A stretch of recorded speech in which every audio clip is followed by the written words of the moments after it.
Sinupalpal mga kababayan yan, no? Ni Senate President Chis Escudero si Senator Amy Marcos. Nakatikim po ng malulutong na Senate President Chis Escudero lambasted Senator Amy Marcos, boldly telling the presidential sister to refrain from using the Senate as a platform for her own political objectives. Yan sabi ni Chis Escudero. Laking sampal ito kay Amy Marcos. I urge Senator Marcos to refrain from using the Senate as a platform for her own personal political objectives and to instead use her name, title, and influence as a bridge towards unity. Sabi ni Chis Escudero. For unknown reason niya, Senator Amy Marcos appears to have disregarded this long-standing rule of or conveniently forgotten. Nagbabagang mga balita at pagtalakay sa mga isyu ng lipunan. Bulsa! Opinyon, banat at paglalantad sa katotohanan. Bulsa! What you see is what you get. You decide. Sinupalpal mga kababayan yan, no? Ni Senate President Chis Escudero si Senator Amy Marcos. Nakatikim po ng malulutong na pananalita. Huwag mo niyang gamitin yung investigasyon dyan sa Senado tungkol sa pagka-aresto ni Digong para niyan sa personal political ends ninyo, political objectives. Nagmotion kasi po si Bato, kinontempt yung isang in-invite nila na resources speaker, si Ambassador Marcos Lacanilao, pilit na pinipiga. Nag-react po si DOJ Secretary Rimulya. Binubuli na niya ninyo kami. Abuse of power mga kababayan ginagawa na committee ni Amy Marcos. Nagmotion si Bato na i-contempt, hindi umobra po, hindi man pumirma si Chis Escudero. Pinangaralan ngayon si Amy Marcos. Walang magawa si Amy kundi i-release sila Lacanilao. Ganon nun yung nangyari, mga kababayan kahapon at kagabi. Ngayon, but before that, dito muna tayo mga kababayan sa Joke Time para relax. Padala ni Barley Kimbo ng Ireland o Dublin, Ireland. Mas na kaya dyan sa Europe, sa Ireland, malapit kay Digong. Sa Dahig. Ito po, kwento ng mag-inang buaya. Pero revise ko na lang, imbes na pulis, gawin nating politiko na lang. May mag-inang buaya mga kababayan daw. Nakatira sa ilalim ng ilog o nakatira sa ilog sa ilalim ng tulay. Ngayon, gutom na yung mag-inang buaya. May dumaan pong tao, teacher. Sabi ng anak na buaya sa kanyang nanay, "Inay, kainin ko na itong tao na dumadaan." Sagot ng nanay, "Wag anak, teacher yan. Marami na yan na natulungan na mga bata para matuto." Ngayon, maya-maya, may dumaan na naman po isang estudyante. Sabi uli ng anak na buhaya, "Nay, kainin ko na yan dumadaan na tao." Sabi ng nanay doon sa anak na buhaya, "Wag anak, estudyante yan, bata pa yan, marami pa yang pangarap para sa kanyang pamilya. Ang last pong dumaan, politiko." Sabi ng anak na buhaya, "Mama, kainin ko na po itong dumadaan na tao, yung politiko po." Sabi ng nanay na buhaya, "Wag anak, mas buhaya pa yan sa atin."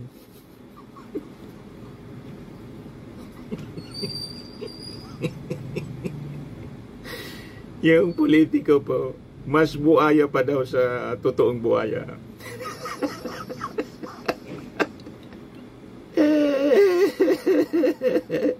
Malamang mga kababayan, mahilig lumunok ng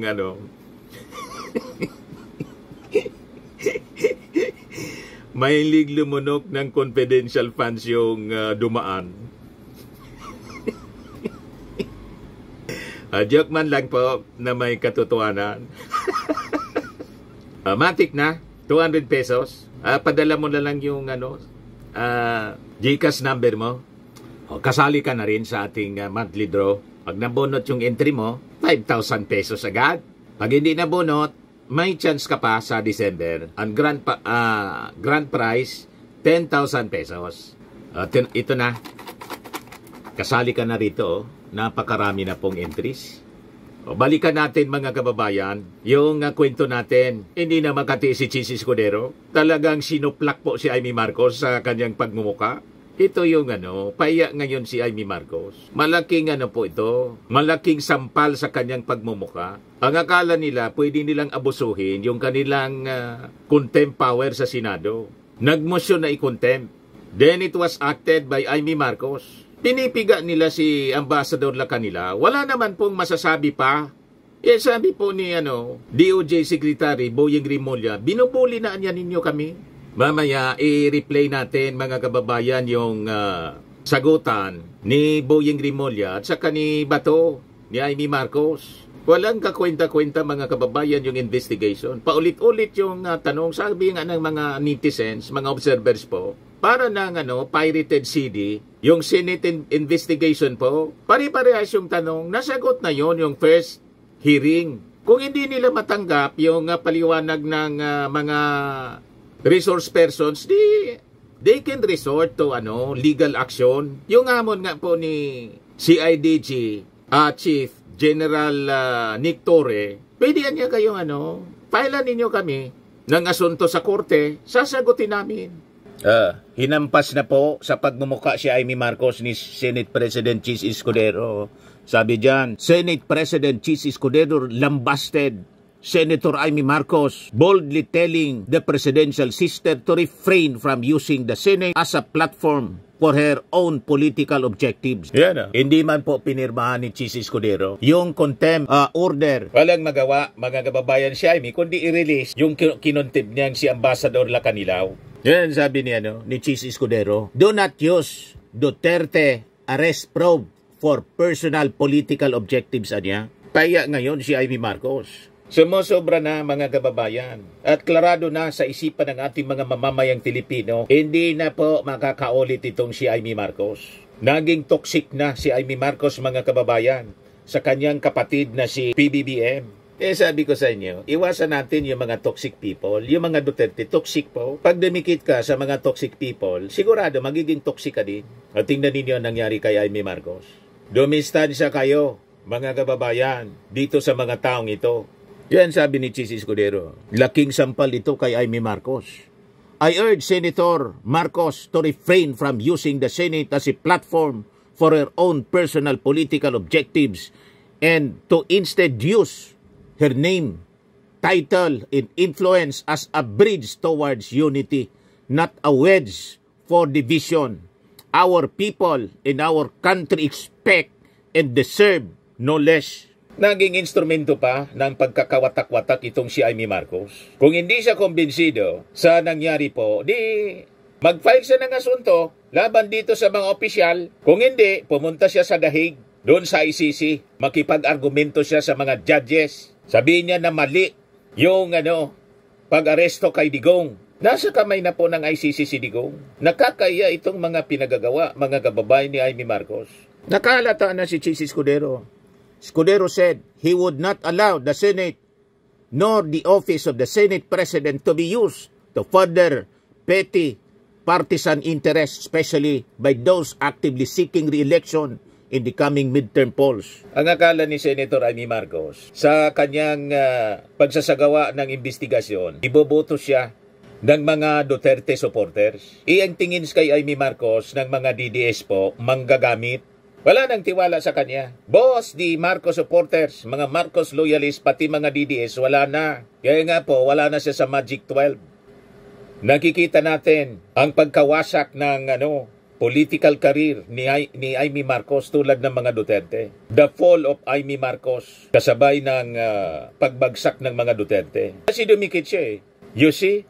Nakalata na po si Escudero. Sabi niya, the Senate is an institution of reason and rule. It is not a tool to be leveraged for propaganda and self-promotion.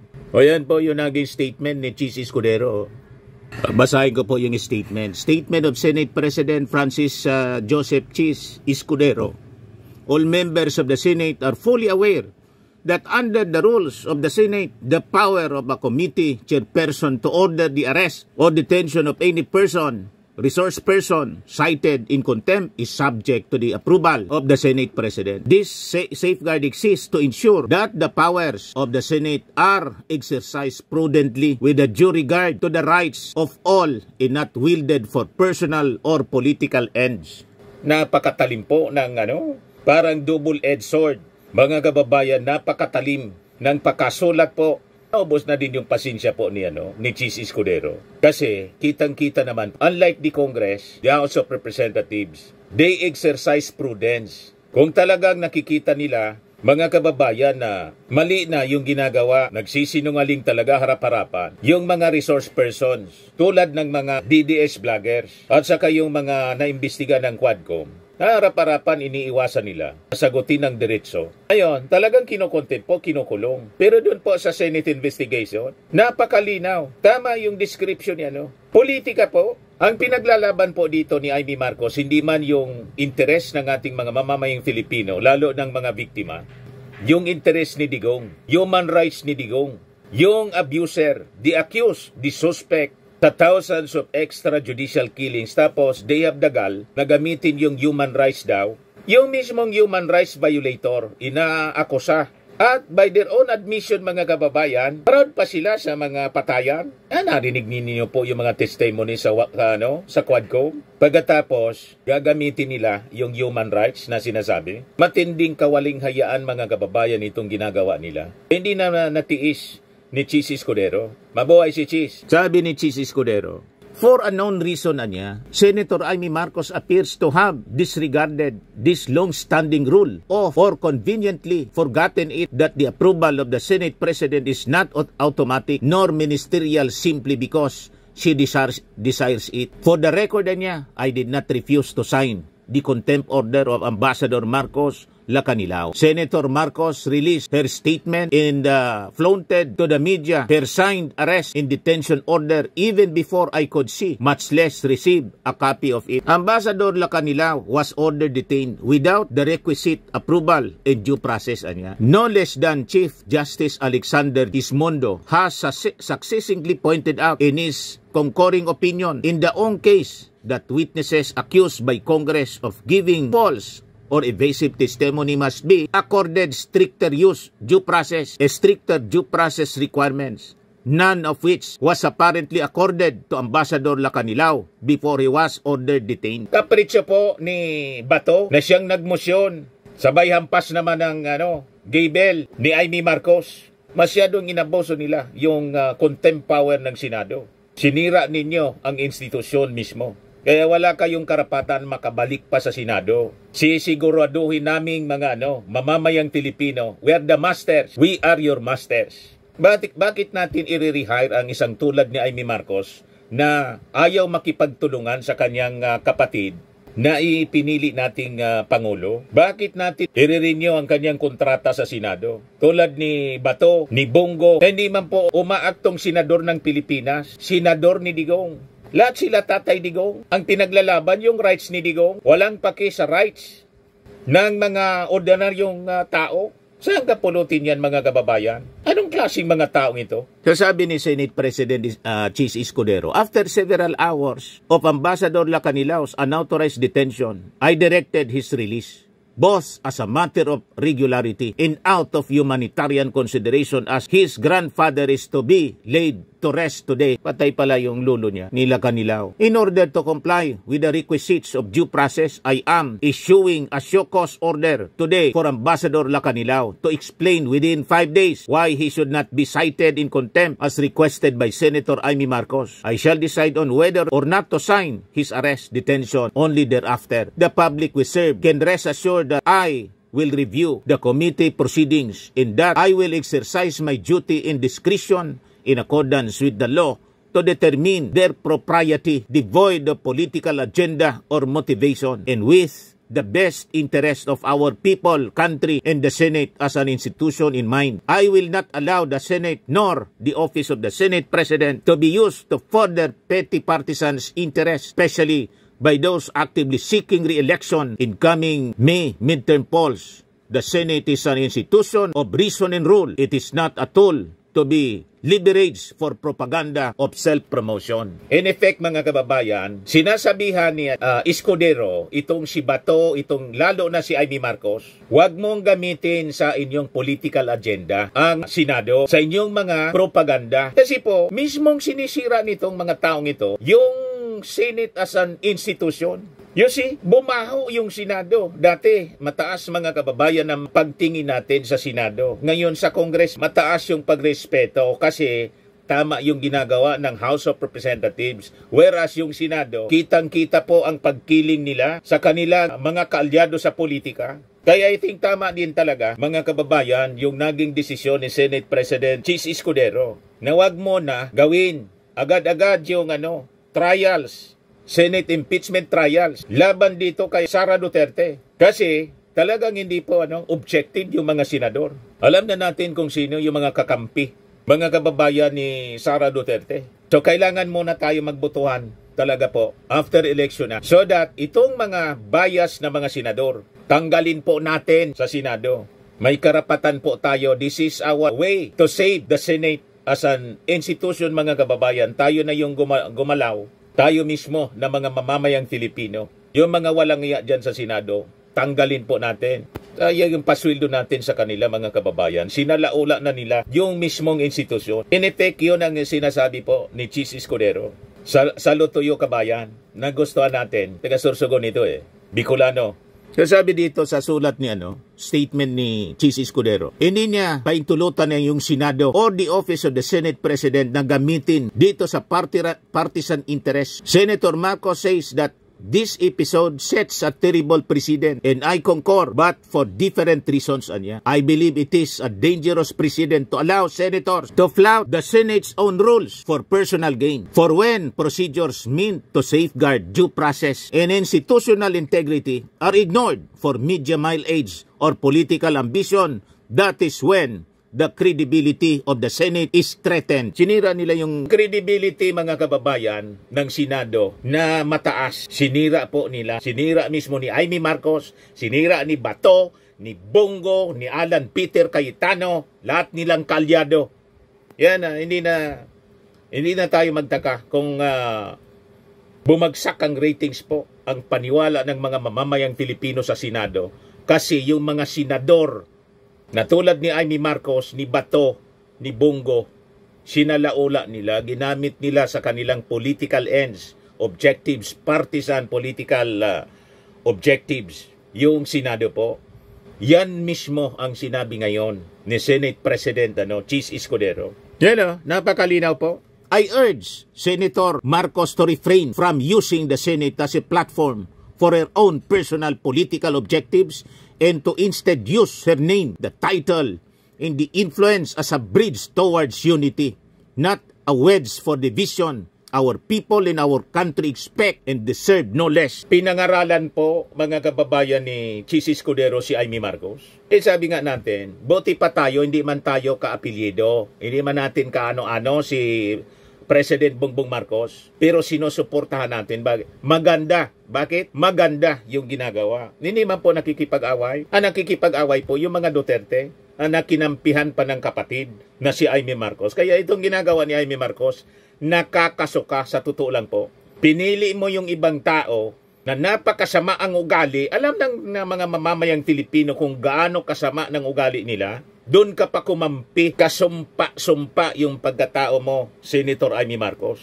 Buti pa yung mga Marcos supporters, Marcos loyalists, sinusupport yung kapatid mo. Pero ikaw, anong ginawa mo? Mas sinupport mo pa yung mga Duterte, si Sara Duterte, si Digong, na walang tigil sa pagbabanta sa iyong kapatid. So pati si Senate President Chis Escudero, nagtataka, anong motibo mo? Bakit ka nagkaganyan? Ano nangyari sa pagkatao mo? Di ba, Senator Amy Marcos? Ano nangyari? Bakit nabulok yung iyong pagkatao? Kami alam namin kung bakit nabulok yung pagkatao mo. Kasi sumama ka sa bulok. Parang kamatis, tawag dito kararaw o nigo. Yung kamatis po, isang sako halimbawa, pag may bulok na nandyan, pag hindi mo tinanggal, o sumama ka sa bulok ng kamatis, mabubulok ka talaga. Ito na ang pagkabulok ni Amy Marcos. That is your choice. Pinili mong sumama sa mga bulok na tao. Pabayaan namin kayo, Senator Amy Marcos, na mabulok ng tuluyan. Siguradong mabubulok ka.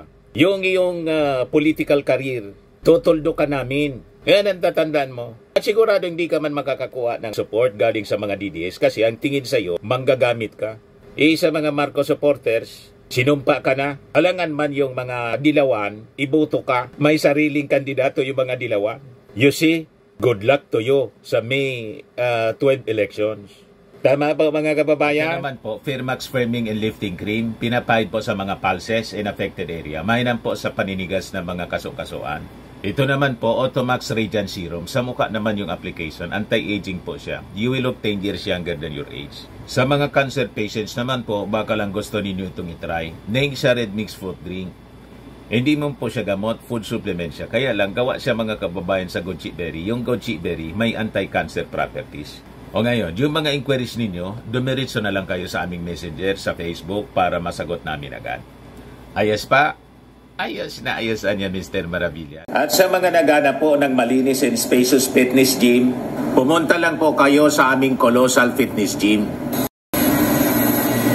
May Grab Car Rental din po kami. Ito naman po yung bago naming product na binibenta online. Eye Glow Serum, whitening po siya. Tingnan ninyo yung epekto sa aking anak na architect before and now. Yung mga inquiries po ninyo, dumiretso na lang kayo sa kanyang Facebook account, Riz Maravillas.